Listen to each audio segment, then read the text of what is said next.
What's going on, guys? Dare here with Fantasy Football Advice, coming at you with another fantasy football video. Today, it's Monday, you know what time it is, time to get into those top waiver ads as we head into week 10. That's right, guys, we're already in the double-digit weeks, and that means a couple of different things. First of all, we're only weeks away from the playoffs, and second of all, the trade deadline is quickly approaching as well. That means for most of us, the only way we're going to be able to really improve our roster is going to be through the waiver wire, and with many of the players that we pick off of the free agent market taking weeks to develop into starters, meaning the players that we pick off the waiver wire from this point forward could be very important for our playoff future. Unfortunately for us though, this is definitely one of the weaker weeks when it comes to new players being added to the waiver wire, but regardless, still some great options at wide receiver. Also solid players at both quarterback and tight end you could trust in your starting lineup as early as this week. We'll get into exactly who those players are, but before we do, you already know it's your daily reminder to like the video if you do enjoy, maybe if we've helped you along the way. Each like greatly helps us in growing the channel, so each of you that does like this video, we really appreciate it. But with that being said, let's hop over to our stat of the day.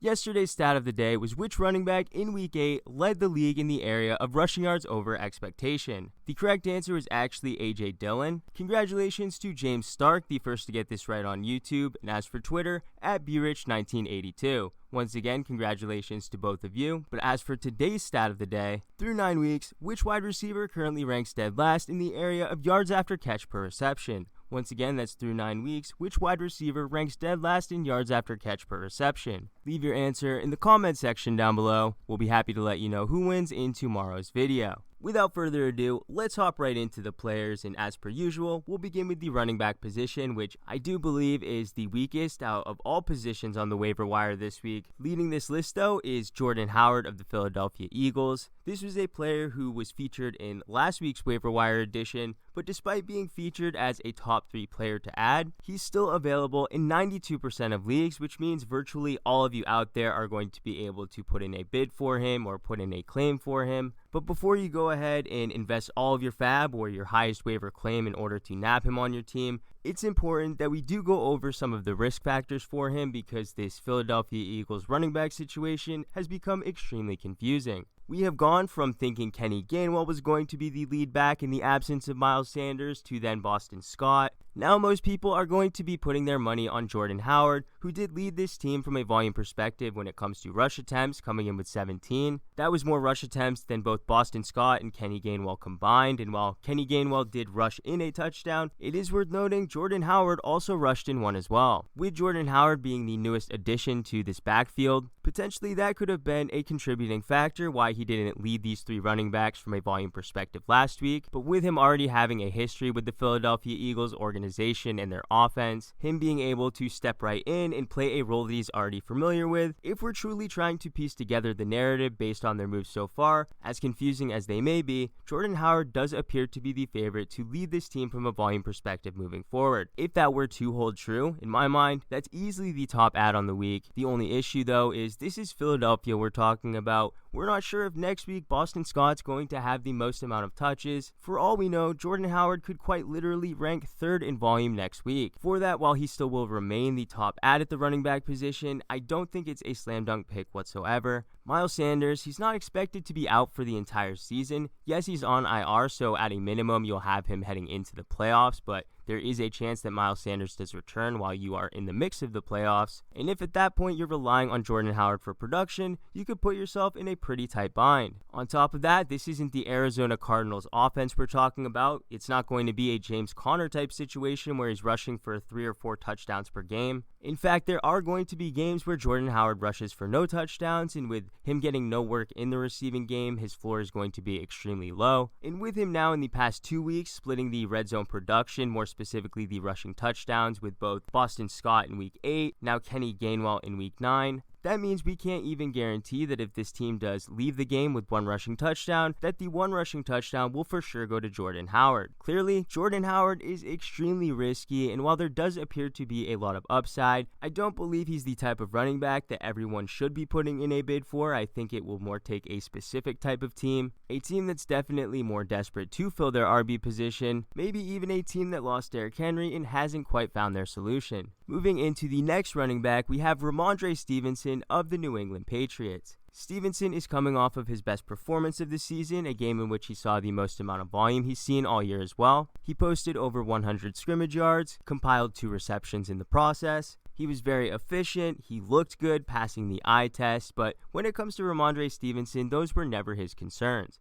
His concerns were always coming down to volume. Damien Harris, of course, being the only player standing in his way from potentially being a fantasy superstar. In Week 9, though, Damien Harris did go down with a head injury, and at this time, it's unclear if he will be available for Week 10. And obviously, if he does miss any time, Rhamondre Stevenson will be an auto start. Their Week 10 matchup is going to be against Cleveland, but one unfortunate factor is that Rhamondre Stevenson also suffered a head injury himself, potentially putting him in concussion protocol also. This means the most likely scenario is that either both of them become available for Week 10 or both become unavailable for Week 10, meaning Rhamondre Stevenson may not get his crack at starting, but I still think it's very important that you prioritize adding him because I don't think people will be leaving him on the waiver wire after many people saw what he was able to do with just 12 touches. If both players do end up missing time though, the next running back up is going to be Brandon Bolden, who does rank 3rd in the waiver wire running backs. Bolden being a player primarily taking over that James White role since James White did go on IR himself. In the absence of both of those rushers though, his role would expand to more groundwork and potentially goal line, potentially even making him a top 20 option against Cleveland next week. His value will obviously be determined by the health of both of those rushers, but we may not know that by the time waivers clear, so you may have to add him in advance and just hope that potentially they're ruled out. The next running back we have is Nyheim Hines, who's coming off of his best performance of the season,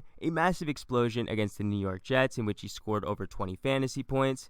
He was able to compile that production with a rushing touchdown with 6 carries and 4 receptions on 6 targets. A very impressive performance, but we already know this is Jonathan Taylor's backfield, and most of that positive production was due to the matchup being against the New York Jets. So while I'm not suggesting that many of you add him and try to chase those fantasy points, it is worth noting that his next week's matchup for this upcoming week, it's against Jacksonville. So a similar type of performance could definitely be within his range of outcomes. The next player I had to add was Ty Johnson, who made his first appearance in last week's waiver wire video. That was on the back of Ty Johnson putting in his 3rd consecutive double-digit fantasy point performance in a PPR format. We also knew that Mike White was the starter, who appeared to be a checkdown machine. But with Mike White now suffering an injury, I am a bit less bullish on Ty Johnson, who did actually get it done for the 4th consecutive game, that being scoring double-digit fantasy points in a PPR format, but that was largely on the back of a late-game garbage time touchdown. With how thin the running back position is as a whole, I do believe he should be rostered, and more desperate teams could potentially thrust him into the lineup this upcoming week. His floor may not be as high as what we were expecting 2 weeks ago, but it's still much higher than many other flex running backs out there.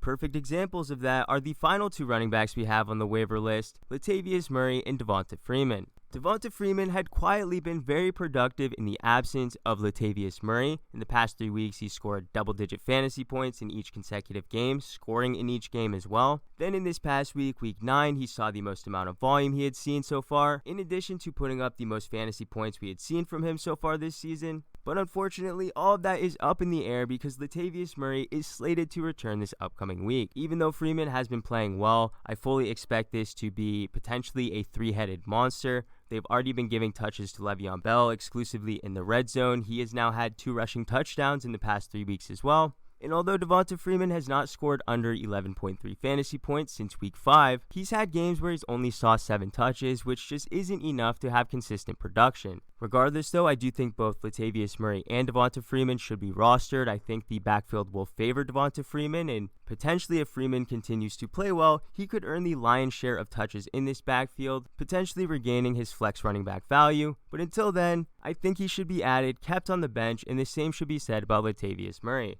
Alright guys, we're moving over to the wide receiver position, and there really isn't any new names added to this list. These are going to be receivers that we have shouted out in previous videos, so no surprise up at the top, it is Brandon Aiyuk. Believe it or not, he is not owned in 60% of leagues yet, so he is going to make it on this list for the final week. After his explosive performance in Week 9 though, I can guarantee this will be the last week he is owned in less than 60% of leagues. That performance was on the back of 8 targets, 6 receptions, 89 receiving yards, even a receiving touchdown. Easily his best performance of the season, and it was his heaviest involvement he'd seen in this passing offense. An offense that looked its best and the best we'd seen it all season. Yes, George Kittle came back, but the inclusion of Brandon Aiyuk, it obviously helped this team, and they noticed it as well, so I'm sure moving forward he will remain involved in this offense. For that, he clearly deserves the top spot out of all wide receivers this week, but we still have some other good ones to go over. Looking at the receiver I do have ranked second. While he did not make the top spot in my waiver ranking wide receiver list, he did actually finish as the #1 overall fantasy wide receiver last week. And believe it or not, that player is rookie Elijah Moore. I don't think many people would have expected that type of performance, especially if you would have told them that Mike White was not going to be the starter. He would get injured right at the beginning of the game. Granted, one of Moore's receiving touchdowns did come from Mike White. He still put in the majority of his production with the third string quarterback on this team. That gives me a ton of confidence that Elijah Moore can produce regardless of which quarterback's starting, and while his production is likely going to be up and down for the remainder of the season, last week being a bit of an outlier, it was virtually garbage time in the first quarter. Whenever you see a rookie who had not caught a receiving touchdown at all so far in his NFL career break out so much so that he outscored every other wide receiver on the week, that's something that should definitely get everybody's attention. Behind him, Russell Gage, he's coming off of an 8-target performance where he caught 7 of them. And while the outcome was only for just 64 yards, it was very promising to see him as a checkdown option for Matt Ryan. And moving forward with Calvin Ridley out of the lineup, he should retain that type of value. Clearly, that's going to make him much more valuable in PPR leagues. It'll be a decent downgrade even in half PPR leagues, and in standard, I probably wouldn't even touch him, but who plays in standard anyway? Regardless, though, I do like Russell Gage because he should continue to be involved, and it's always nice to have players on your team that you know are going to see a similar amount of targets each and every week. He may not have the upside, but if you are somebody looking for sheer upside, this next wide receiver should definitely be high on your radar. That's Van Jefferson of the LA Rams. He made this list last week, and despite putting in what would be looked at to most people as a disappointing fantasy outing, he did only score 7.1 fantasy points. That is going to help you in being able to get him off the waiver wire, not competing for him as a top ad at the wide receiver position. Clearly, Van Jefferson will be down many people's boards when it comes to his priority level when compared to the other wide receivers they could potentially put in bids for. While most people look to Van Jefferson's Week 9 performance as a disappointing outing, I look at it as a very promising one. He saw 7 targets that tied his season high. And at this point, it couldn't be more clear that he is consistently looked at in this offense. And Matthew Stafford, he trusts him as well. I know 7 targets doesn't sound like a lot, but you also have to understand that Van Jefferson isn't like Russell Gage. He can do a lot more with 7 targets. In fact, on the season, he is the wide receiver 40 in PPR leagues, the wide receiver 34 in standard. So quietly, if most of you had just started him in your flex all season long, you wouldn't even be disappointed with his production he's posted as a whole. Moving forward, he has some massive games in his future. Just keep in mind they haven't had their bye week yet, and whenever a player does have lower target totals, there is always room for disappointment on a week-by-week basis. The final wide receiver waiver wire target we have is going to be Donovan Peoples-Jones of the Cleveland Browns. Now, heading into this past week, we knew that Jarvis Landry was going to be the main receiver now with Odell Beckham being cut from this team. But even with this team being a run-first team, there was still room for other receivers to get involved and potentially have fantasy value. Obviously, that would be matchup-based. In last week's matchup, being against the Cincinnati Bengals, we were assuming that Rashard Higgins would step into that wide receiver 2 slot.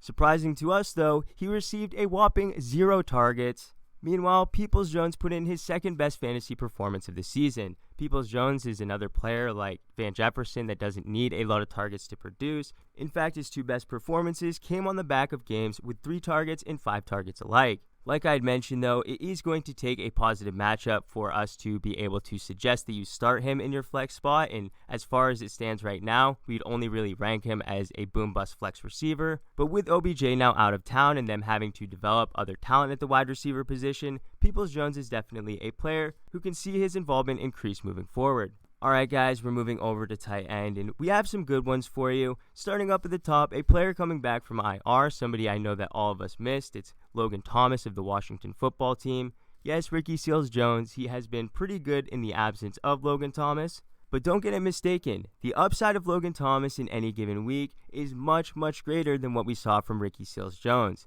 Yes, Ricky Seals-Jones produced consistently and saw a consistent amount of targets each week, which should bode well for our confidence levels in Logan Thomas's involvement as soon as he does return. The upside, however, that's going to be unmatched. Logan Thomas just last season finished as a top 5 fantasy receiver, and while it may take a few weeks for him to get his footing, we're not suggesting that you need to start him, but if you are desperate for a tight end, I would feel confident enough to trust him in his first week back. And with the potential that this offense does have Ryan Fitzpatrick ultimately starting for them in the fantasy playoffs when Logan Thomas will presumably be his healthiest and most involved in the offense, Thomas does have some league-winning type potential. The next tight end we have is now making his 3rd appearance on the waiver wire list at the tight end position, so I definitely believe those of you out there struggling at tight end should look in his direction yet again. It's Tyler Conklin. While yes, he did disappoint by many people's standards considering his matchup last week, Conklin himself putting up 9.5 fantasy points, it was promising to see him yet again see 7 targets in this offense. That's now back-to-back weeks in which he'd seen 7 targets, and at the tight end position, that's no small amount. No, he hasn't scored a touchdown, which has held him back from having fantasy value, but how many other tight ends don't completely crap your team when they don't score a touchdown? Conklin's a tight end who has a floor built in and can continue to develop his role in the offense, opening the door for that upside in games moving forward.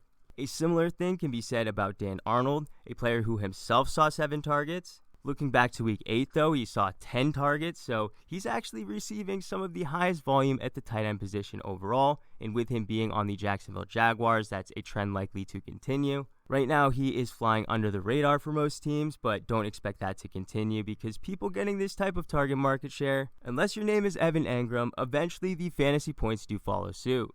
Alright guys, moving into the quarterback position, I do have 3 streamers for you this week, and up at the top, it should be no surprise, we have Carson Wentz leading this list against the aforementioned Jacksonville Jaguars. Jacksonville Jaguars are a premier matchup to start your quarterbacks against, but you'll notice that's going to be a trend with all of the quarterbacks we discuss in this video. We only have 4 of them to go over though, and Carson Wentz being the first one. He is coming off of a 10-day rest period since he played on Thursday, most other teams playing on Sunday. So he'll come into this matchup more healthy, he will be extremely confident, and when it comes to his actual fantasy production, he's been a player that's consistently put up 17 plus fantasy points in nearly every single matchup. He's as safe as they come at quarterback, but if you're looking for a higher upside option that may have a bit more risk, I definitely think you shouldn't overlook Derek Carr. Derek Carr's ownership percentage may be a bit up there, but with him now coming off of an 11-point fantasy day versus the New York Giants, many teams may not trust him in this matchup against Kansas City, a team that's extremely hungry right now. When I see quarterbacks facing Kansas City, I get extremely excited because we know Derek Carr is going to have to throw the ball a ton in order to remain competitive with their offense. Yes, they may be without Henry Ruggs, but Henry Ruggs was only a player getting like 3 to 5 targets per game anyway.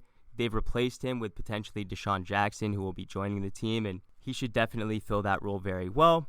So if you need a filler player for this week, look for Derek Carr, who's coming off of a disappointing performance, which means even if he was previously owned in your league, take a look again on Wednesday after waivers clear because somebody definitely could have dropped him. And the final 2 players we have, Taylor Heinicke, Ryan Fitzpatrick. This week, Washington has the premier matchup for all quarterbacks, which is against the Tampa Bay Buccaneers. On the season, no team has allowed more fantasy points to the quarterback position. And with the Washington football team coming off of their bye, potentially having some of their players more healthy, even maybe getting Logan Thomas back, maybe even Ryan Fitzpatrick returns. But even a player like Antonio Gibson, he should presumably be more healthy in this matchup, and while that may not directly provide fantasy points to Taylor Heinicke, it will certainly help this offense move the ball efficiently. But guys, that's going to do it for this video. We really hoped you enjoyed. If you did, how about hitting that like button? If you're new to the channel, please hit that subscribe button. We thank you all for watching. We'll catch you on the next one.